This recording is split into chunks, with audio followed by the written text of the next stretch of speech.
अहो ते मला उलटी झाली. बाळ तू प्रेग्नेंट तर नाही ना? नाही, ते मला ऍसिडिटी झाली. काय म्हटलं? यावं अचानक प्रेग्नेंट कस काय झाली?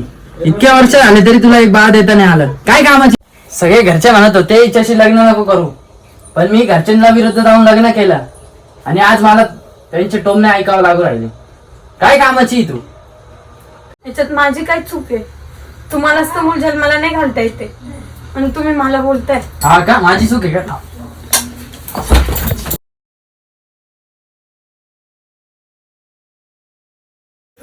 आणि आता जर मूल नाही झालं ना तुला तर आहे ना तुझे सर्व कपडे भरायचे आणि घरी जायचं, समजलं? आणि मला आहे ना मुलगाच पाहिजे, समजलं?